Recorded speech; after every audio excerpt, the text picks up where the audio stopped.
Thank you so much for joining us and welcome to the final All-America City Promising Practices webinar of the year, Engaging the Public to Create an Equitable Budget. My name is Rebecca Trout, and I am the Program Director of the All-America City Awards here at the National Civic League. For those of you who don't know us, we are a 125-year-old nonprofit. We aim to advance civic engagement to create equitable and thriving communities. The All-America City Awards, our flagship program, began in 1949, and it recognizes outstanding civic engagement achievements at the local level.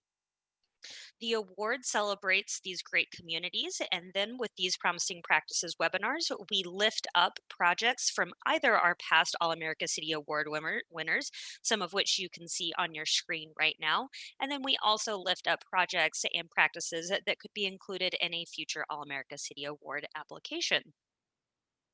Our 2021 All-America City Award is in full swing. Our theme for this year is building equitable and resilient communities. That application is due on February 10th of 2021. We have people already working diligently on those applications, but it's not too late to download and start. If you are interested in applying, I encourage you to email me. I can get you connected with some great resources and potentially a mentor community if you're interested. Now, I want to go ahead and jump into today's webinar, which is certainly relevant to the All-America City Award theme of building resilient and equitable communities, because we'll be focusing on creating an equitable and inclusive budget. Talking about this today, we have Shayne Kavanagh from GFOA, Chris Adams from the Balancing Act, and Tiffany Waddell Blackwell from the City of Charlotte. Really excited to hand it over to them shortly. In the meantime, just a couple of housekeeping items. We are recording today's webinar. That will be sent to you in a follow-up email along with the presentation slides and additional resources. Everyone should be on mute, and we ask you to stay that way throughout the duration of the webinar. We will be having a Q&A period at the very end. You'll be able to type in your questions into the chat box or use the raise hand feature to ask your questions directly. All right, and with that, I am happy to hand it off to Shayne from GFOA. Shayne? All right, thank you so much for that, Rebecca. I'm going to go ahead and share my screen. So, all right, so can everyone see my screen? Excellent, thank you. All right, so yes, I'm Shayne Kavanagh from the GFOA, Government Finance Officers Association. For those of you that may not be familiar with us, we are a professional association of about 22,000 local government finance folks from across the US and Canada, and I'm very pleased to be with you here today. What I'm going to talk about is this idea of the financial foundations for thriving community, a model to engage the public to create an equitable budget. So let's move on to find out, well, what is this financial foundations for thriving communities? What it is, it's a 5-pillar system that GFOA has developed over the last number of years for how to reach sustainable and fair financial decisions. In fact, you will see pillar 5, which is over on the right-hand portion of your screen, is treat everyone fairly. And I think this is interesting because this is perhaps the only public finance decision-making system that we're aware of where a fair decision-making is an explicit goal of the system. You also notice that pillar 3 is called use collective decision-making, and that is the purpose of our webinar here today, is engaging the public. So let's dive into these two concepts. What I've got here on my screen now is what I would consider a series of design principles for public engagement. I'm going to be focusing on these blue boxes here in the middle for my presentation, and the goal is to go through these and give some ideas and some examples of design features you might wish to consider as you're putting together your own public engagement process. So in a broad overview perspective, we're going to start with A, deciding the purpose of public engagement. Once you have the purpose, you move to B, convincing people to engage. Next, once you've got people convinced, you have to have an engagement medium. So how are they going to engage? Then lastly, as show opportunities for future engagement. And what this slide is suggesting, that this is a virtuous circle where if you have a successful public engagement process, you lay the groundwork for people to want to engage with you again in the future. So let's talk about deciding the purpose. Really, there's two basic purposes for public engagement. The first is to provide a general direction or broad priorities that the public supports. And when it comes to equity, just asking people what they need can be a very powerful way of doing things, right? It's not, we'll say, uncommon for government to assume they know what the public needs. So just taking the opportunity to ask them can be very important. The other part of the purpose is to select service levels. And what I'd like to talk about here is an idea that public officials and public employees in particular are very well placed to deal with technical challenges, not as well placed to deal with values conflicts. And public engagement can be very important because you get the public involved in helping to resolve values conflicts. And I'd submit to you that values conflicts are at the root of really a lot of the tough questions that local governments face. So just to give you an example, there was one city that had some budget challenges, I'm probably like many of you, and they were looking at, well, how do we balance our budget? And one idea the staff came up with was to close library branches or reduce library hours because the data showed that libraries were being used less than they were in the past. So they had a public meeting where they had a series of options for the participants to pick from as to how the city might balance its budget. The library was one of those options. And much to the staff's surprise, the libraries, closing the libraries or reducing hours was not a popular option amongst the community. And it wasn't because the friends of the library turned out in droves or something like this. It was because the people in the meeting said, yes, it's true that I don't go to the library myself, but we like the idea of having the library available for more vulnerable segments of our communities that need it, maybe like senior citizens or kids who don't have a place to go after school. We think it's important to have this service available for people, right? So that was a values decision, not a technical decision based on the number of people going to the library. Public engagement is very important for surfacing and resolving those values conflicts. Next point is convincing people to engage. So don't bury the lead. The point here is to make the process or the reason for public engagement clear and compelling. So one city characterized themselves as being at a crossroads and invited the citizens to join them in helping decide the direction of the city. Another point is to spread the word. So one city, for example, wanted to get the perspectives of people without homes in their public engagement process. So they went to a shelter and engaged the people there. So in other words, they went to where the people were at, and that was a much more effective way of spreading the word than perhaps some of the more traditional or conventional modes of communicating with the community. And then the last point I'd like to make on this slide here is there's many ways to engage people in the budget, but one that's particularly powerful is called homophily in psychology. And what that means in plain English is birds of a feather flock together. And just putting that into practice, one city didn't focus on inviting individuals to participate in their budget process. They focused on inviting groups to participate, because the idea being is people tend to do what their friends do, essentially. So if you can invite an entire group to participate, you're going to have more success than if you focus on getting individuals to participate. So one strategy for getting people involved. And kind of take away from this slide is just to be mindful of how you're convincing people to engage and think about the design features of your public engagement process that will help you get people to engage with your budget process.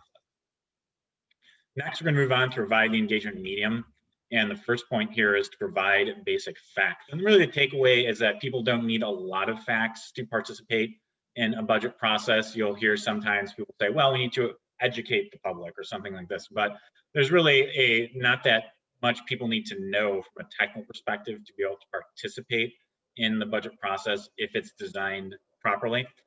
So for example, one city found that they just need to clarify what the city does, what are the services that the city provides, and then help the citizens decide from there then the values that the city would want to emphasize or which services were more important than others. This didn't involve or require in-depth knowledge of the public budget for citizens to be to have a engaging and productive role in the meeting. And also on this slide, emphasize small groups where possible. Small groups have a lot of advantages for the purposes of equity. The probably big advantage is that small groups give everyone a chance to talk. When you have a very large group, just it's physically impossible for everyone to have a voice. But when you do small groups, it's much easier for everyone to be part of the conversation. So as a design feature for your public engagement, think about how you can use small group interactions. Next point here I want to make is, or ask you guys a question to think about. What is your favorite game? So think about a game that comes to mind for you, that something you enjoy. So I'll just give you all a second here to think that through. And now that you probably have something in mind, I'm going to show some features here that probably define that game. So I'm guessing it has a clear set of rules. Those rules apply to everyone, so everyone is competing under those same rules. The game has some kind of sensory appeal, going to be bright colors, attractive design. There's a clear outcome that you're playing towards, and then multiple players work together to play the game, maybe with some competitive elements to the game as well. Right? Now let's compare that to your standard public hearing. Is the participants are not clear about how decisions are actually made or about their role. The rules for speaking may be applied unevenly. People might not be treated the same. The hearing is drab and with minimal sensory appeal. At the end of the hearing, people don't know what impact, if any, their participation had, and there is no structured interaction between participants to solve these problems, either collaboratively or competitively. So the design feature that I would suggest to you is to make your public engagement fun, right? So think about the rules that I had on this previous slide here, and think about how you could apply those to your public engagement. And just to give you a resource for how to do that, I might suggest this book by Josh Lerner called Making Democracy Fun. Walks you through how to apply the features of game design to public engagement. And it is not about gamification, if you've heard that term. And this is more kind of a deeper, broad look at how to apply those rules or those design features I described on this slide prior to public engagement, very potentially powerful method. And I think we're going to hear a lot more about this idea of serious games in Chris's presentation coming up, so he'll have a lot more to share on that concept. The next point I want to make is about requiring trade-offs. And the idea here is really pretty simple. Is a strong financial foundation for your government is going to require making hard decisions between competing use of community resources. And for citizens to be truly engaged in decision making, the citizens too have to make these hard choices.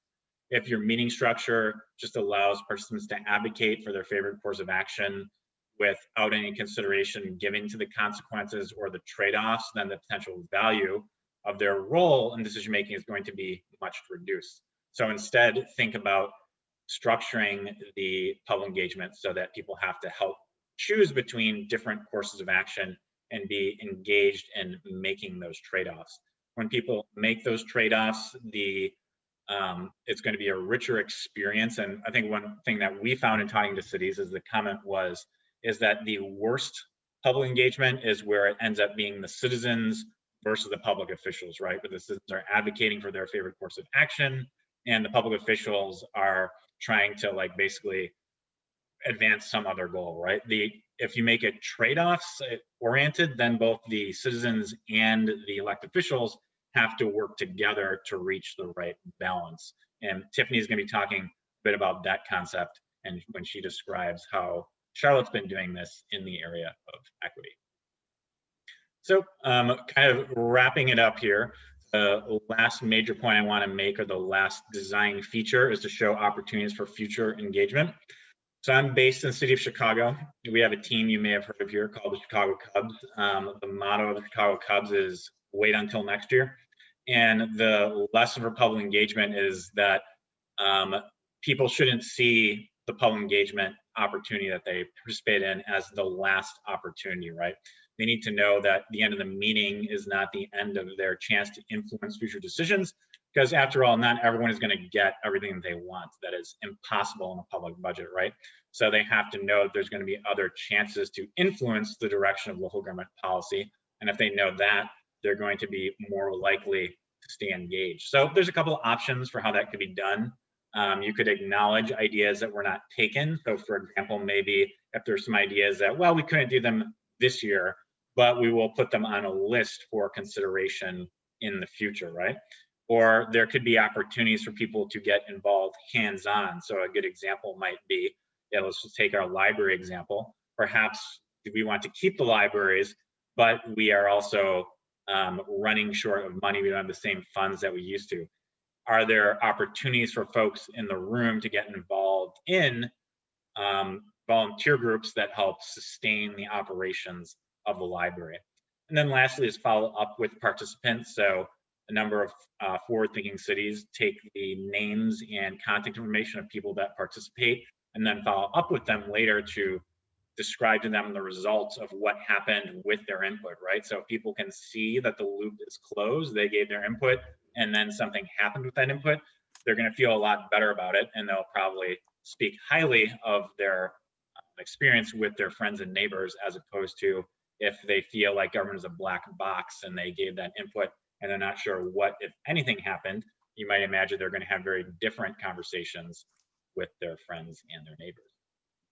So to close out my part of the conversation here, just a little bit about where you can go for more information. If you're interested in learning more about financial foundations for thriving communities, we have a hard copy or an ebook available at gfoa.org.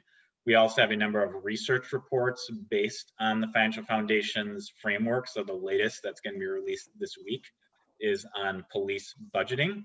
And in fact, my two colleagues on the presentation here today, Tiffany and Chris, had some involvement in helping to review that paper.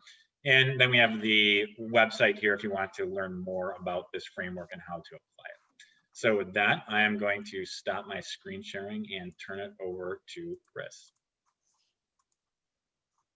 All right, thank you so much, Shayne. And wow, there we go. All right. Is everybody seeing my screen? Oops. Okay, and I'm going to give just a plug too for Shayne's book and GFOA's book. It's a terrific book, and the paper that Shayne mentioned that Tiffany and I both had some role in helping to comment on is outstanding, and it's good to hear, Shayne, that's coming out this week. I'm looking forward to it. I think it'll be a really big contribution to the field. So I'm Chris Adams, and I'm the president of Balancing Act and a senior fellow at the University of Colorado School of Public Affairs. We've our organization has been around for about 22 years, and we've really devoted ourselves to public engagement and facilitating public policy discussions.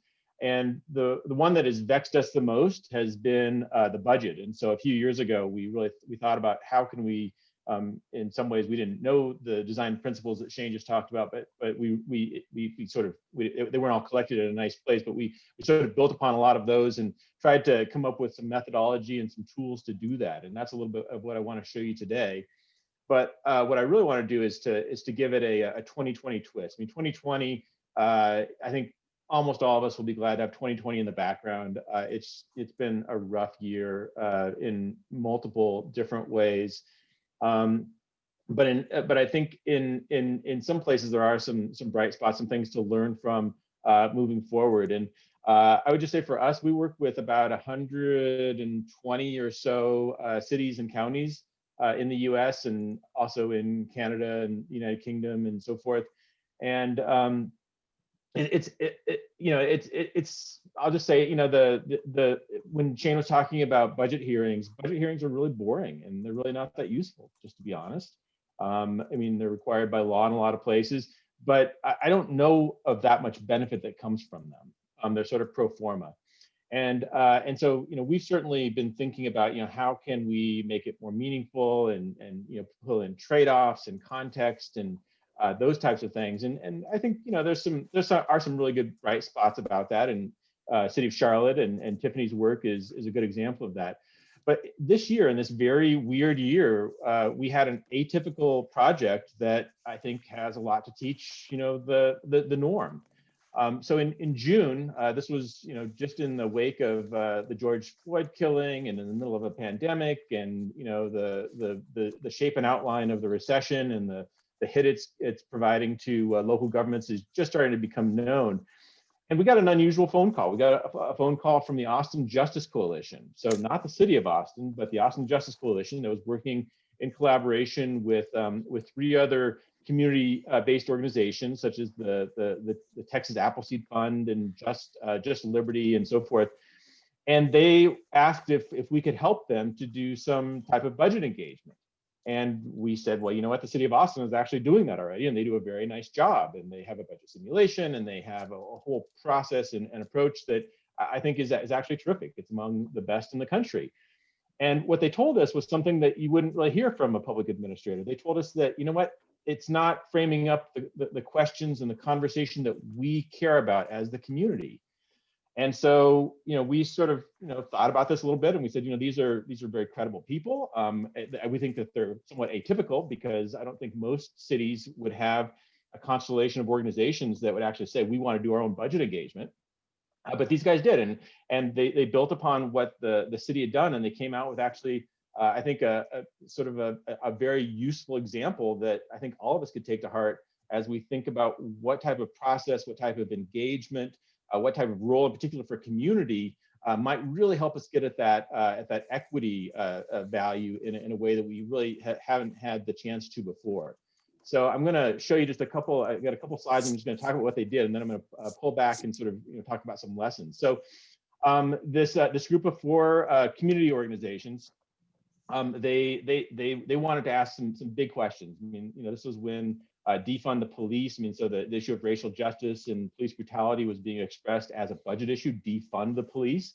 And so they had a very different idea of what they wanted to, the conversation that they wanted to frame and would be the norm. And they used our budgeting tool, which I'll give you a quick little example of in just a moment, to frame up a different kind of a conversation. They put things on it that were either larger in magnitude in terms of the service level, or just, or weren't necessarily being discussed in other places, such as having a much more robust mental health first responder program, or a very robust funding of homelessness programs, those types of things that weren't necessarily missing from the conversation, but they were really brought to the forefront. These were the interaction points that the community cared about. As I said earlier, they built upon the city's work in terms of transparency and its engagement efforts. And I would say that it couldn't have happened if Austin wouldn't have been pretty much out front anyway in terms of budget engagement. I think there was a culture of engagement. There was also an opportunity, or there was also just the data that was available for them to sort of do their engagement, and that's one reason why it was so high quality. But these groups were different than a city, though, because they were nimble. They were on the ground level, grassroots. And so they got just a ton of both social media and earned media. This is one TV story that came out, and there's a link here. You can watch it when the slides go out. But they got so much media. They got TVs from probably 3 or 4 different stations. They got 10 articles about them. It was just very dynamic. In the end, they had 9,000 participants, which is a record for us. Which is just stunning that out of any you need something city, somebody needs to put themselves on mute, I think. It's the most participants we've ever had in sort of one budget cycle budget engagement. Just to give you a yardstick, City of Tacoma this summer, they did a really nice, robust budget engagement, and they had about 6,000 participants. I mean, they're a much smaller city, but we were just sort of stunned by these 9,000 participants, and about 500 or 600 of them were Spanish speakers. They did a version in Spanish as well, so just very impressive. And so this is what they did, and this is what the results were. So that the results was that they ended up shifting some money from public safety, from police, which was kind of what we've seen across the board in a lot of places, especially larger cities this summer, is people sort of wondering, gosh, should we be funding public safety in a different way, and maybe not necessarily just by doing traditional police services, but maybe thinking about things like mental health first responders and violence prevention and that type of thing. This ended up getting the attention of the mayor and other officials, which I think sort of brought it back into the official governance of the city, which we think was a very positive thing. And by the time the budget process was done, the council had reallocated millions of dollars, and I think have set a course that is really going to be looking at some of these equity issues in a very substantial way. And the thing that I like about this is, the motto of Austin is keep Austin weird. So Austin is its own place. It's very unique. I'm not sure that something like this would have happened in too many other cities. I just can't imagine it. I mean, it's not impossible, but this was sort of a unique set of circumstances, unique set of individuals and organizations, and a unique city government that was sort of open to sort of learning and engaging and kind of even changing things on the fly a little bit. And I think that they benefited from having this very robust engagement and set of participants that wanted to have fact-based interaction, looking at trade-offs and so forth. And now they're coming full circle, and they're actually working with one of our partners to sort of bring in, in a more formalized and comprehensive way, sort of a community role in terms of how the community participates in budget engagement. And in most years, 2020 was a year where there's some intense pressure and interest. In most years, that wouldn't have happened. But what we're hoping is that we can learn from this and learn about the vibrancy of it, and learn about getting that content that's informed by the community, that we can actually find that way to have that hard conversation with a lot of people in an informed way. These are kind of our what we're pulling back. We're sort of developing a new approach to budget engagement. We call it community involved budget engagement. And kind of the takeaway is that first major bullet point there is that the community needs a bigger and less passive role in all phases of budget engagement. And I know a lot of folks, you might think, gosh, we already get about 3 people at our budget hearing, so why should we even think that they want to have more of a role? And I guess what we're learning is that the community does care. They don't know how to engage a budget. Budgets are opaque. They're filled with math. They're sometimes over 1,000 pages long. But to bring them in a very early way and think about having a role for them at all phases, I think that's where that vibrant conversation, that productive conversation, that conversation that's going to help you get the city that you want, where you can reflect values such as equity. I think that's where you can actually do that. And we're trying to articulate roles in every level of what we think a comprehensive community engagement process would be, that includes assessment. There's certainly a role trying to understand what the needs are and what the questions are and what the issues are, process design, implementation, facilitation, reporting, and analysis. So there's a role for the community in all of those. The role that we're learning about for public managers is, we work with a ton of public managers, outstanding folks, smart. They know their budget. They know their city. They are wanting to, they have values of transparency and participation and democratic values. And one of the things that we're learning with them is if they can sort of, take that expertise and find a way to plug in data and to contextualize and to show those trade-offs, that's an incredibly valuable thing.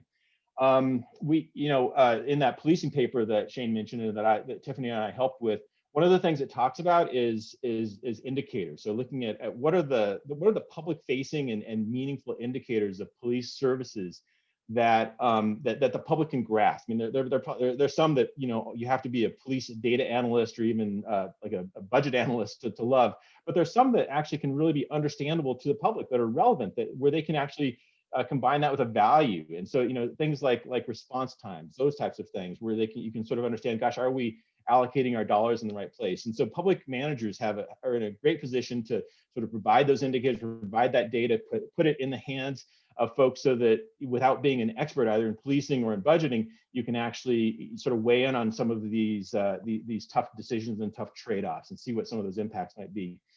And then we're also seeing in this year of 2020, where budgets are declining and tough choices are becoming even more and more difficult. And I think Shayne's got another initiative, and GFOA has another initiative where they're kind of rethinking the way that we do budgeting. And should we just do incremental budgeting, or should we kind of think about transferring to more of an outcomes focus? And I think that's all really true, but and a good direction. And 2020 is sort of necessitating thinking about it anew, and I think even providing an opportunity.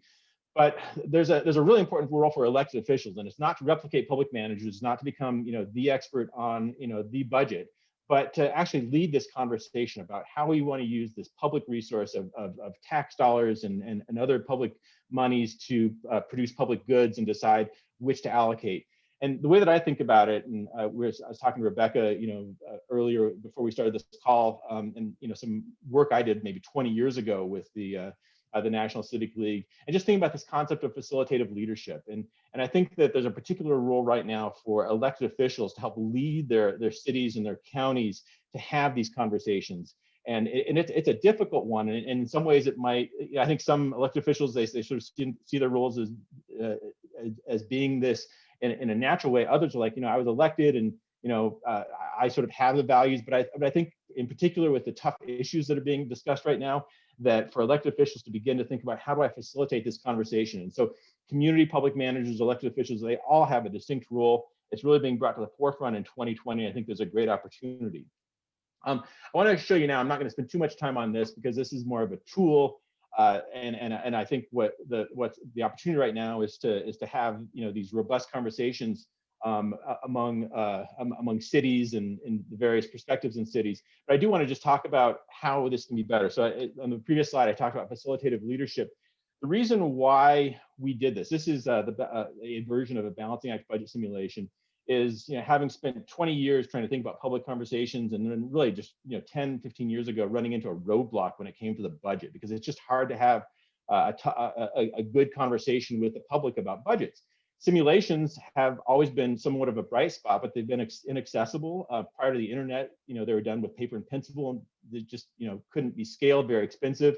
But now there's an opportunity to sort of take them online and to actually facilitate a conversation. So I think that there's this opportunity now to have a conversation, just like in Austin or Tacoma or Denver or Charlotte or a lot of other places. You can actually involve tens of thousands of people in thinking through trade-offs and learning about the budget, learning what government does, and then having some, coming to some, decisions about directions to be made and trade-offs to be made.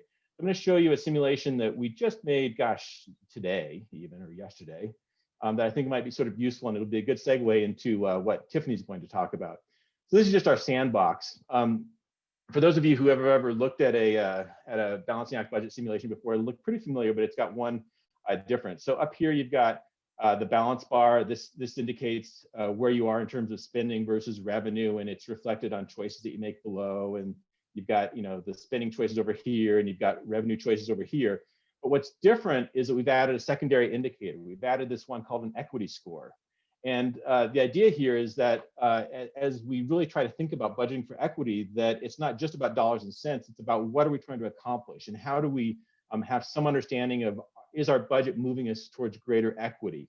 And I'll be the first to admit that it's a tough thing to do. And the reason why it's sort of in a beta release right now, is that we need to think a little bit more about it. And by the way, if there's anybody listening that wants to think through sort of actual use cases with us in a little bit more substantial way, contact me, because we'd love to have some input.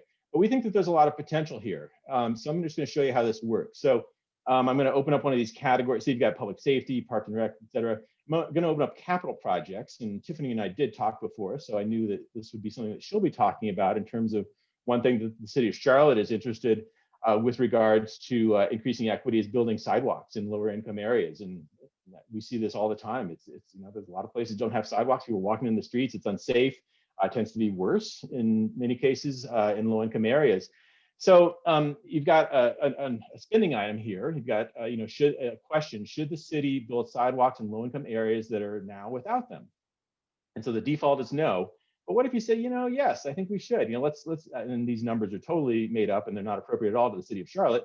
But I say, yes, let's try to build sidewalks on 15% of the streets that don't currently have them. So if you select that, well, you've just spent $100,000, and that shows right here. You've got $100,000 of expenditures. You're a little bit in deficit, but you've also just added to your equity score. And so I've got this set up right now to have a target of 5. So we've just added 1. But let's say that we actually want to, be aggressive because we think this is really important, and go ahead and do 30%. So we've now just added 2. So our equity score is 2. Well, okay, that's better than 0, right? And then let's say, okay, well, let's go to Parks and Rec. And is there an idea? This idea actually came from the community groups in Austin, was to have a sort of a teen youth and mentor program. And so the idea is, should the city create a summer youth employment and mentoring program? And so you can say, well, yeah, what if we, did it for 100 youths? Okay, that's $75,000. So let's click on that. Well, we just put ourselves a little bit more in deficit up here, but we're now increasing our equity score. And say, let's just go whole hog. Let's go ahead and do it for 200 youths. So now we're up to 4. And then we can go up to public safety. And we can ask ourselves a question such as, should the city create a mental health first responder program? And so the default is no, but if you say yes, well, you know what, this one actually gives you a score of 4, which we think is kind of useful. So the idea is that you can have a double impact, both on the budget, but also on something else you care about, such as equity. And this is what we're really trying to figure out is, how should you figure this out? And we've got the math kind of figure, or the technology is pretty close to being done, but we really need to have some more use cases on it. One other thing, I'm the kind of guy that reads a lot of GFOA publications, is that GFOA just released not too long ago a publication talking about the ethics of fines and fees. And so it's not that, when you look at equity, it's not just about the spending side, it's also about the revenue side. And so we have sorry, I'm moving these pictures around. So I just went ahead and picked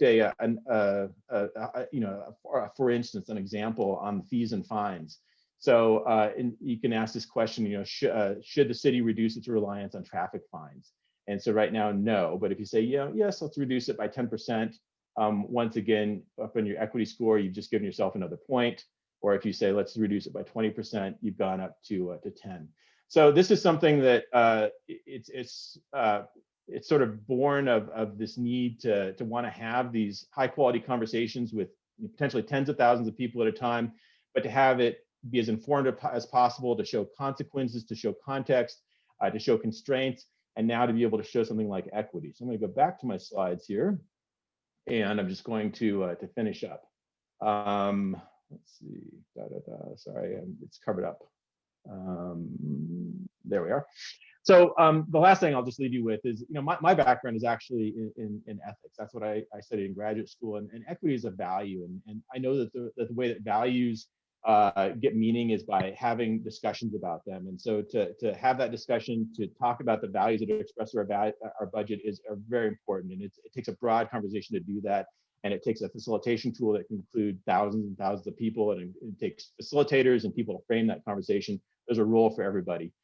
I wanted to talk about Austin. They're about the most atypical I can think of, but you know what? There's a lot for us to learn there. And I think every city, has a way to do this, and finding, having those conversations, knowing your city, knowing your resources, knowing the constellation of community groups that you have, you can actually find something that will work for you. And I've already kind of talked about that third point, that community engagement in the budget is better when the community is involved in all phases. There is a role in all phases for the community. And then this last point is just that even though I've talked a lot about bringing in the community, it doesn't replace the critical roles of elected officials and professional managers. That this is really something that there's a lot of perspectives, and it needs to come together in a coherent way to be successful. So with that, I'm going to stop and pass this on to Tiffany.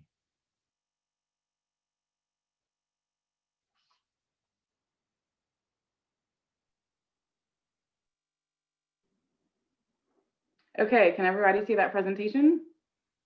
Great, so I'm gonna bring it on home. Again, I'm Tiffany Blackwell. I'm with the City of Charlotte, and I'm really excited to show you what we've been working on here in the city in our efforts to try to create a more equitable budget process this year. So this year, our focus for the upcoming fiscal year is equity. And that is a shift in how we've typically had our budget process outlined. This year, in response to everything that's happened from the racial reawakening and COVID, we have decided to commit to advancing equity in our community and throughout our entire organization. And the focus and the priority is on intentional review of services that we currently deliver in our current service delivery model, and then also identifying new opportunities to create equitable outcomes for both residents, visitors, employees, all of the alike. So defining equity is a key component when local organizations and local jurisdictions are trying to create a more equitable budget process and more equitable budget outcomes. And for each community, like Chris said, equity can be defined differently. It's important when you're looking at within your own communities about what is important and what are the priorities for your communities and who is not at the table, who's typically underserved, and to craft your equity approach to make sure that those persons who you've identified are now included in the process. So each community will be different. For us, we have decided to define equity as the fair treatment, access, opportunity, and advancement for all people, while at the same time striving to identify and eliminate barriers that have prevented full participation of some groups. For our focus in the city of Charlotte, we have three main areas that we're trying to focus on: communities and persons of color, typically anyone who does not identify as white, underrepresented communities. They can be grouped by gender, race, ability, but typically who has not been civically involved in engagement throughout any of our budgeting processes or community engagement processes. And then low income communities who obviously face multiple barriers on a day-to-day basis. And civic engagement obviously is not the highest priority, but that does not mean that they should not be included in budget decisions. This infographic to the right on the screen from the city of Austin shows, equality means everyone gets the same level of service. Equity means modifying your service delivery models so that everyone can still be able to view the game or see the baseball game without necessarily giving everyone the same amount. I would encourage you to look at equality, which means that there are no barriers. We could get rid of that fence altogether and everyone is able to actively participate. As we move forward, I hope that you will look at the services you provide and see where there are opportunities for you to advance equity in your own local jurisdictions. So for us to start this work, we crafted what we call an equity and services tool. It is a tool that we provided to all of our departments when we're reviewing all of the services that we provide, to really do some self-reflection about the service that they provide, who it's provided to, who misses out on certain opportunities, and that sort of thing. One thing when you're talking about equity is to take off a little bit of the government hat and put on the person hat. And so this is not about expertise, it's really about empathy and understanding, and that requires a skill.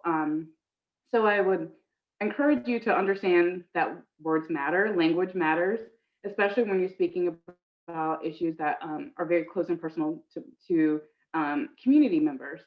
And so if you have not had an opportunity to take racial equity training, if you haven't had, this is different from diversity training. I will also submit that this is a different type of skill than diversity training. I would implore you to consider having an opportunity with GARE or somewhere to learn about equity so that you can also be an advocate for equity and understand where the gaps are within your own community.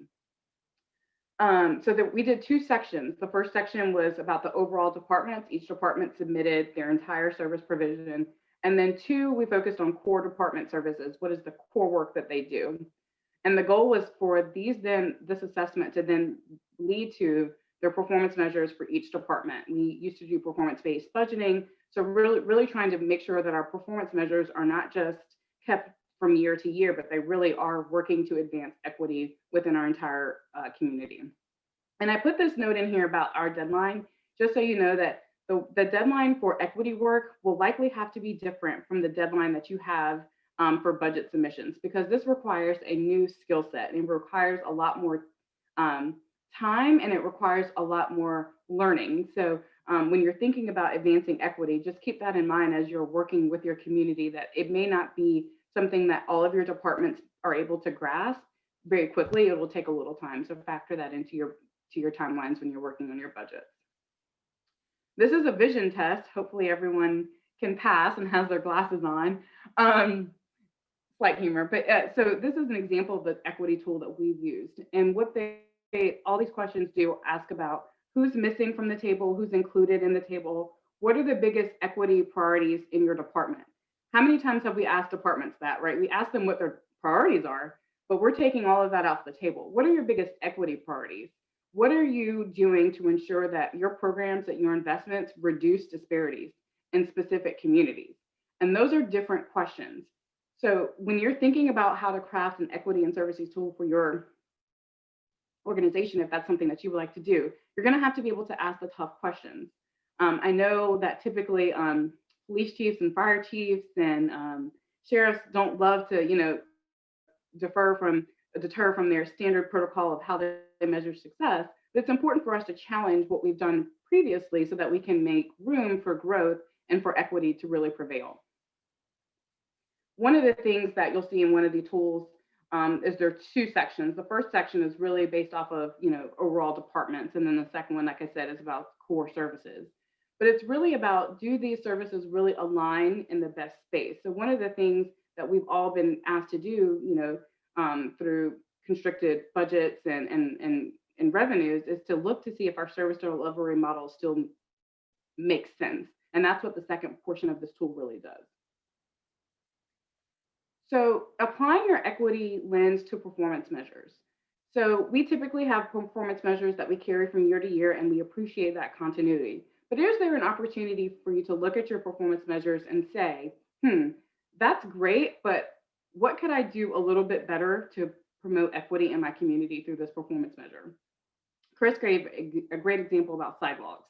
We try to build 10 miles of sidewalk per year, but let's see if we can focus that building of sidewalks, since that typically tends to be a very polarized subject. A lot of people who are civically engaged typically are able to get the sidewalks. They go to meetings, they advocate. They're typically in more affluent neighborhoods, and there's not really a sidewalk issue there. But what about sidewalks in areas where there's heavy transit ridership, right? When those sidewalks are not needed just for recreational purposes, but also safety purposes, so people can get to the bus stop and get to work and get to school and that sort of thing. Including job fairs. If you have to take a plane, a train, and an automobile to get to a job fair downtown and pay for parking, and then you're not able to really, be fully present when you're there because you're worried about how you're going to get home, that's not going to be the best equitable approach to having a job fair. Thinking about going to communities of color that are typically underrepresented and figuring out a way to meet them there. Maybe they're at, when we get back to reality post-COVID, but maybe these job fairs are at after school programs, maybe they're at daycare facilities where you can meet people where they are so they can have an opportunity to advance. And this is the last one here that we have about 90% of calls responded within 6 minutes. This is a tough one for us. In the city of Charlotte, we have two areas which we consider to be an arc and which we consider to be a wedge. And geographically, you can see a difference between the incomes in these two areas. And so what we wanted to know, are outcomes the same for people that live in an arc as they do in the wedge?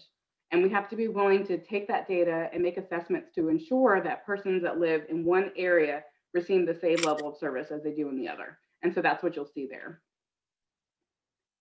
Our community engagement strategy has had to be flexible this year, but we're continuing trying to meet residents and individuals where they are.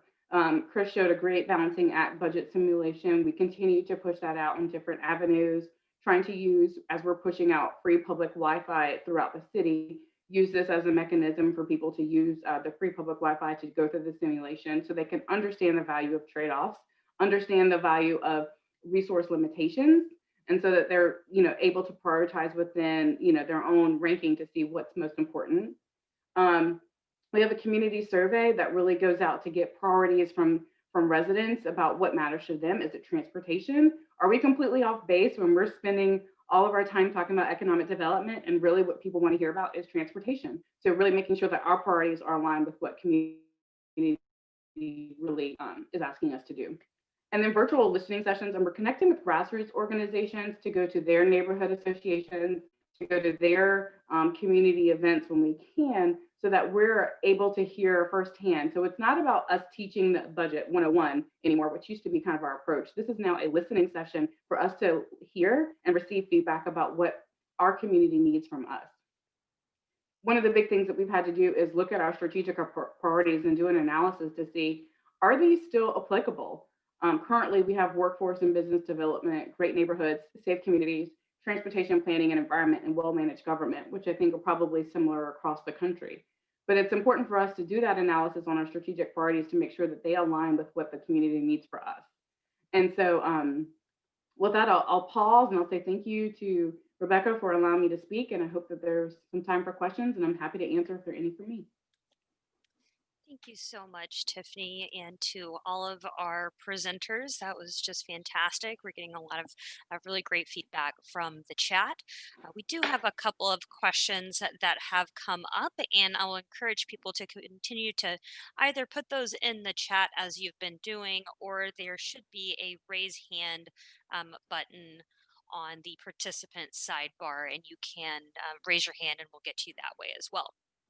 But first up, the questions that have already been asked is we essentially had a question about trade-offs. Since everyone is concerned with equity, of course, but there are a lot of different needs, and how do you essentially choose one idea over another, and make sure that you're able to do some of them instead of not being able to do all of them? That was my summary of the question. I can read the whole thing if that would be easier. No, Can I you say mean, that one? Go ahead, one more time. I'm sorry, Rebecca. Yep. I'm trying to keep up on the chat and listening. Can you say that one more Sure. time? So the question was concerning trade-offs regarding equity. City managers, government officials all want to see equity, but we can't do it all, essentially. So how do we make sure that we can get some of this good work done without leaving some ideas not addressed? I can take a first crack at that if my colleagues wouldn't mind. I think maybe a couple thoughts is number one, kind of local government budgeting is often thought of as a zero-sum game, right? Like one group wins, the other group loses. And I think kind of the danger of equity, right, is it could become that. Like this neighborhood wins, the other neighborhood loses, right? And I would submit to you that that would be a dangerous frame to put on equity. So number one, think about how to avoid that. And one way to avoid that is both and thinking. So how do you do both of these things and also balance the budget? And I give you a very good example, right? The classic kind of example of equity thinking is we used to spend the same money on roads and transportation in every neighborhood that was equal, so that was seen as being fair. Instead, we're going to focus that money where it is most needed to do the most good, and we're going to therefore have kind of the transportation sources that people need in each neighborhood. And that approach is actually not just better for the people, but actually cheaper. Because when you look at like the physics of road repair and transportation, the road repair and other infrastructure gets kind of increasingly worse at a faster rate. So if you don't intervene and give people what they need soon enough, the situation snowballs and it becomes more expensive. So I think the kind of lesson there is how can you prevent these problems before they become bigger problems?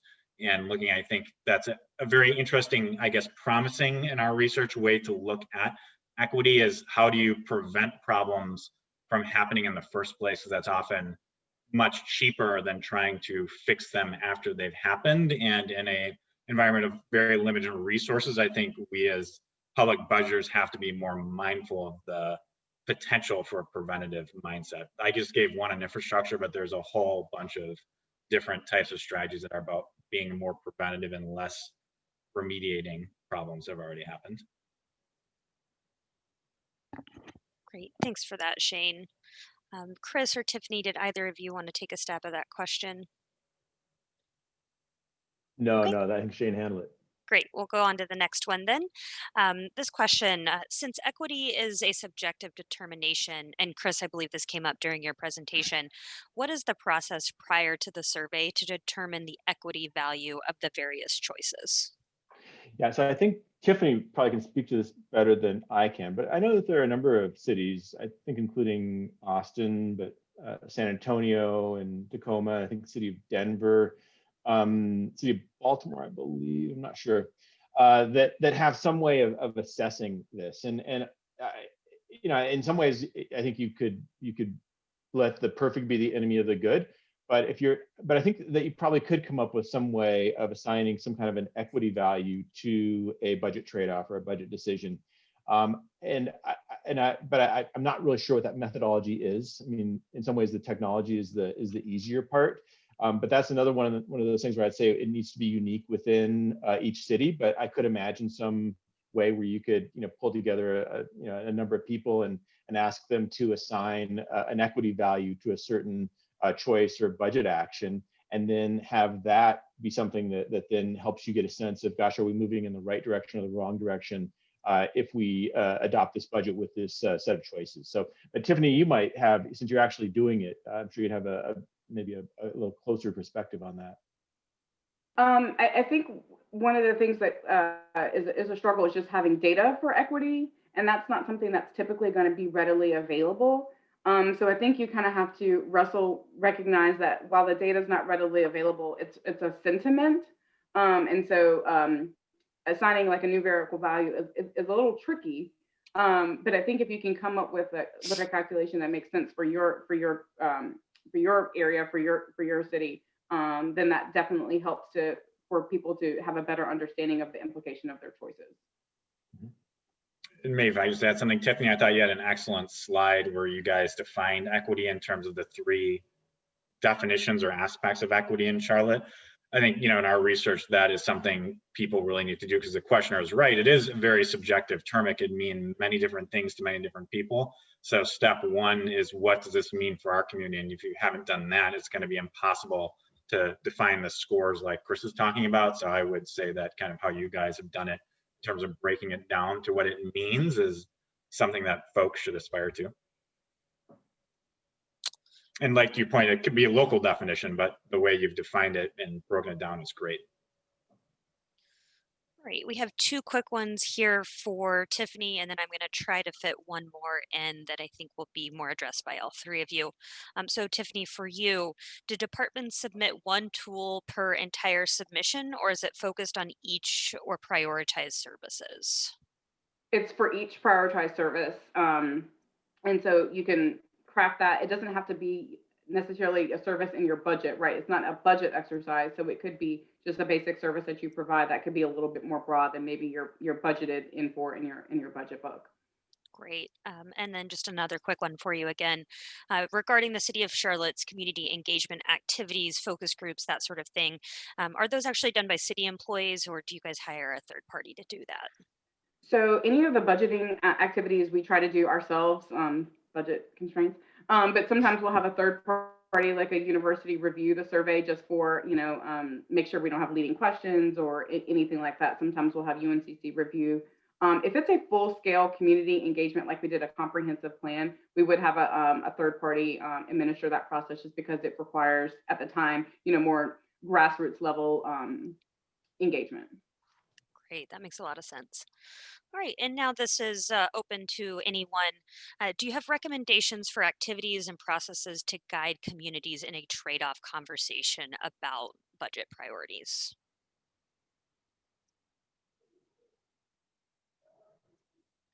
Go I ahead, could Shayne. take it off if you guys want. I think there's probably 2 basic approaches, and I would say it's going to depend on your context, which one's the way to go.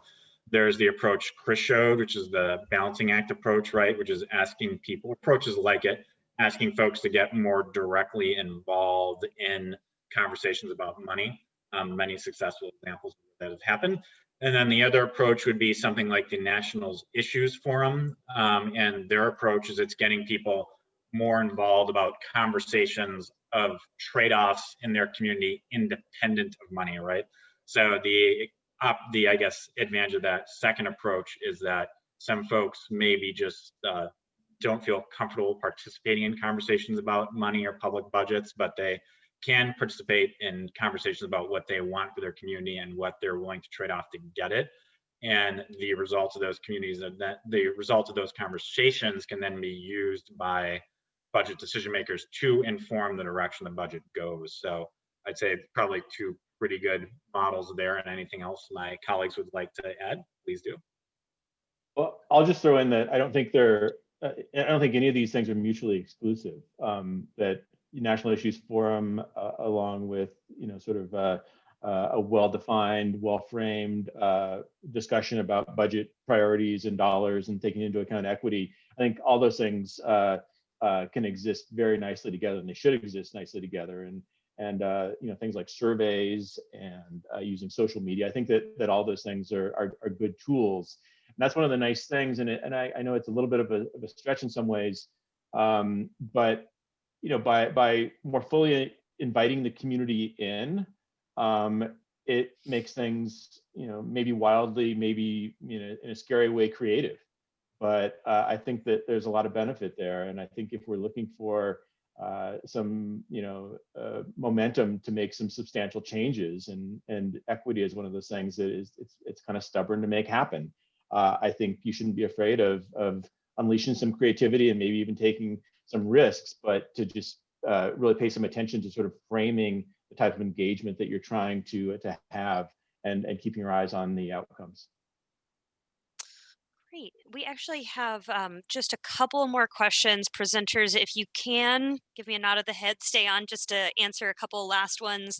I know some people are going to have to jump off, but at least we'll have them addressed in the recording for them. All right, so I think, Chris, this one is probably for you. Is the equity tool applied independent of or as part of your priority-based budget process? It's something that can be added on, and really nicely, we have one of our newest cities that is using, instead of having equity be the secondary indicator, they're having the use of their reserve fund.